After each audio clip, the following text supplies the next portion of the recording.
Hello friends and welcome to the Southern Mountain Kitchen. Today we're going to make a tuna cheddar patty melt.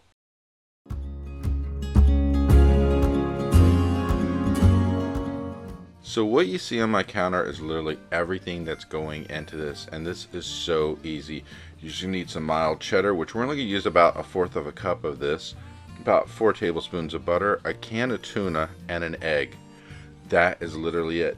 But what we're going to do is mix this together in a way that it's going to be something like if you ever made a salmon cake or something like that, where you're just making a patty out of it, and then we're going to fry it. And then you could use this on anything. If you're making a sandwich, you could eat it by itself, but it has such a great taste. So we're going to go ahead and shred our cheese first. I don't prefer cheese that comes out of the bag already shredded because it doesn't melt very well. So that's why I like to use the block, and we're basically, like I said, using 1/4 of a cup. That's really not all that much. And you just need to break it up into smaller pieces. It doesn't have to be all that great of a shred job on this. And we're going to just totally get that together before we move on to our next step. So as you see, that's quite a bit of cheese there once you shred it up. Now, we're going to take our tuna and we're going to drain it. Mine is packed in water. We want to get all that water out because we don't want any of that coming into this. We don't want a lot of moisture going into our mix. So go ahead and squeeze the can until you get everything out of that. And then we'll take this after it's done and put it into our bowl to move on to the next step. So in our bowl we are adding our can of tuna. Make sure we get all of that out of there. Now mind you, there's going to be some big hunks in this probably, because there always is. We're going to break those up as we go, so we just want to get it all into the bowl at first. Break up as much of it as you can to start with, but as we add in the egg and everything, we're going to break it up a lot more anyway. So just go ahead and move that around as much as you can. We're just trying to get rid of the big pieces for now. Now, once we get this done, we're going to get ready to add our egg to it. We're using 1 large egg, and you need to make sure that the yolk is broken up before you go ahead and put that in there, so that way it mixes through a little easier. And just go ahead and mix this completely through the tuna and get all the tuna wet, because this is going to bind this together with the cheese. And when we go to fry this, it's going to hold it together when it's in the pan so it doesn't fall apart, because you need something in there that's going to do some moisture to this to hold it. And then just add in all your cheese. And then once we get this in, we're going to go ahead and mix this completely together. And as you're doing this, your cheese is going to break up a little bit, but it's all going to mix into the egg and the tuna to the point where everything's kind of holding together. And that's the kind of goal we're going for right here. So just keep mixing it through, make sure you get it all in there.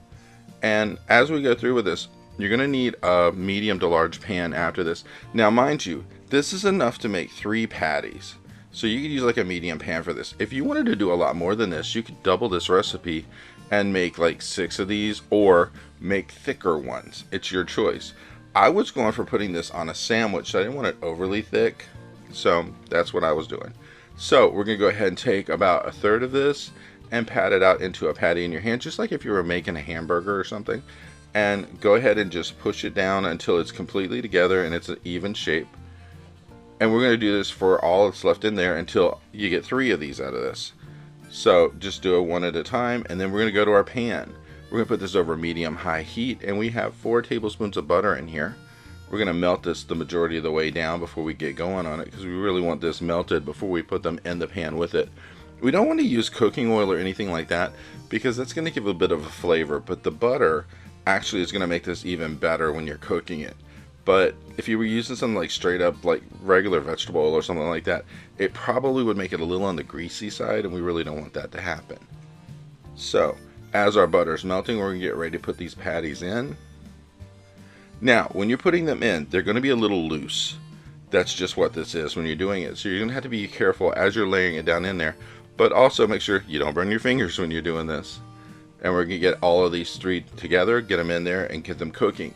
Now, the best thing about this is, as it's cooking, the bottom of this starts to sear, and it's going to get this golden brown effect going on, and that's going to help this to hold together. And then when you go to flip these, it's going to be a lot easier to deal with because they're going to be more solid. So we're going to cook these for a couple minutes, and then just basically peek underneath of it and see if it's starting to look like it has like this golden edge starting on it. Because once you get to a point where it's really starting to brown underneath, that's when you want to flip it.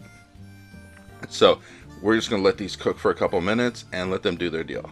Something I gotta say about these though, I would never have thought this would have the best taste in the world when you go to eat this. If you like tuna, you like cheddar, this is gonna work for you. But someone told me about this and I thought, no, this will never work.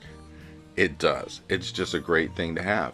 So, and especially if you like having tuna, like, you know, a tuna melt sandwich or something like that, you're in business. But you could just eat these straight out the pan the way they are after you like sit them on a paper towel, whatever, to get the excess butter off. You literally could just eat it. So mine have been in here for a couple minutes, and I'm gonna go ahead and flip this over and see what's happening on the bottom. You're getting that golden brown, and we're gonna do that to each one of these until they're completely cooked through and they all look like that on both sides. And once they are like this, you're ready to remove them once both sides are the same way and they're ready to be used. And you only use these like when they're hot. You don't want them to be cold or anything like that. And mine looked like this when they were done, and I put mine on the sandwich and it was the best taste just because of the tuna and the cheddar. So I think you're going to like this one.